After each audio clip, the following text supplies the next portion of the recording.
most restaurant situations, we're not going to be cooking anything completely thoroughly on the grill.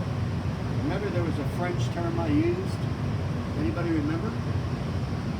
Start you off. Marquette. Nuggets? Come on. Marquette. En cuisson. To mark without cooking. Okay? So remember that. More often than not, in a very, very busy restaurant, okay, we're going to cook our items, steaks, burgers, steaks, fish, chicken, pork chops, any larger piece. We're going to cook it probably anywhere between 25 to 35, 40% of the way on the grill. We'll finish it off in an oven. Okay? When we have something very delicate like fish, we're going to mark it and cook it all at the same time. Poultry, depending on the cut, depending on the size, we may mark it and finish it in the oven. We may mark it and cook it on the grill at the same time. Veggies, we're just really going to get the grill marks and that char and flavor on it. I've got some bread up here too. A lot of times you may see bread being grilled. Again, just as an accent to another dish. Texture, density, consistency, the cut of meat, whether it's ground or whether it's a full piece, are all going to have to come into play when we're talking about grilling. Okay? Let's look at the grill itself. Okay? All grills are going to have a really, really hot spot. Okay? And then they're going to have a kind of hot, maybe not so hot, and a cooler spot. When I say cool, I don't necessarily mean cool to the touch, but it's not going to be as intense as the other temperatures of the ranges on our grill. Okay? So that's going to be something that's going to change from kitchen to kitchen and grill to grill, depending on the size of the grill, depending on the BPUs. Okay? And I forgot what BPU stands for. The intensity of the gas, British Petroleum units. It's going to be how much gas is coming through. Okay? Whether or not you're using charcoal, whether or not you're using gas, whether or not you're using wood, whether or not you're using infrared stones. There's going to be a lot of different considerations. But a good rule of thumb is to always take your grill and break it into quadrants. Okay?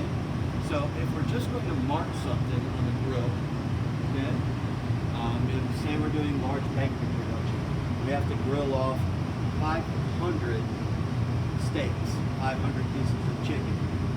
Okay? We're going to go on that really super, super hot piece of the grill. Okay? That's where we're going to start. And we're just going to mark on that side. If we were doing a la carte service, we would take them from the really hot side, move them to the medium hot, so we can cook it a little bit. Okay? Again, it's all going to depend on the operation. Every individual chef, every individual circumstance is going to call for you to do something a little bit different. Some chefs, some operations will insist that we cook completely and totally on the grill. That's where timing and management, time management comes in. That's where keeping yourself focused and on point really comes into play. Because if you're going to cook a steak thoroughly on the grill, there's a good chance of burning it or overcooking it. So we're going to look for a more experienced person to work that kind of a station on the grill. Okay? A lot of people make the misconception that working the grill is really simple and really easy. It's really not. It takes a good deal of concentration to keep track of everything that's on your grill. Okay? So you've got to, if you work in those quadrants and you work in a systematic way, okay, you'll always keep track of everything that's on the grill. Okay? When I was in culinary school, I worked at a very fast casual kind of restaurant called Houlihan's. I don't know if you've ever had them down here. Think of Chili's or Applebee's, right? But like 2 steps above those. Okay? But we were right next to a movie theater, and that was one of the first movie theaters that had the multiple screens. You guys are all used to that, but that was something new back in a while ago. A real long while. So every 2.5 hours, man, we would get crushed. And I guess where I went, the grill. And we had a grill that was probably from here to the end of there. Maybe not as wide, but I mean, every 2.5 hours, that thing would get just filled with product.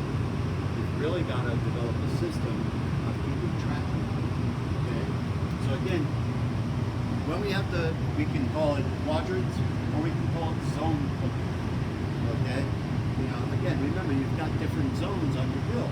Super, super hot, hot, medium hot, and a cool hot. Okay?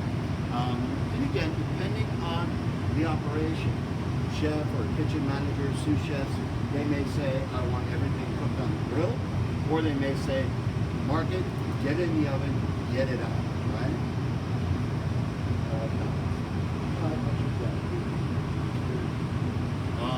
So you've really got to have your stuff together if you're going to work at a grill station in a busy restaurant.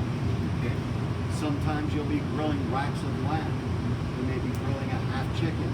You know, those things are going to require that they finish off in the oven. Okay? Yes, good question. Steak or chopped, with bone or without bone, which one is better? Food like porterhouse or T-bone steak versus New York strip steak. Who says bone-in is better on the grill? Why? Why, Kelso? Tastes better? Why? What makes it taste better? Yeah, but consider how long it takes us to make a beef stock, right? By the time we get any real flavor out of that bone, the meat's going to be charred. You know, it's going to be way overdone. You know, meat, that's my personal take, my personal feeling as a chef. I will sell bone-in steaks all day long. But to me, it makes a dramatic presentation, especially when you have like a tomahawk ribeye. Right? You have ribeye that's still on the bone, and you clean that bone, and it's got a big giant steak on the end of it. Yeah, but you're paying more for that bone. You know, depending, you know, I find that we don't really get too much flavor from that bone or from the bone marrow. Now, if we're going to roast it, yeah, definitely. Because roasting is not that high direct contact heat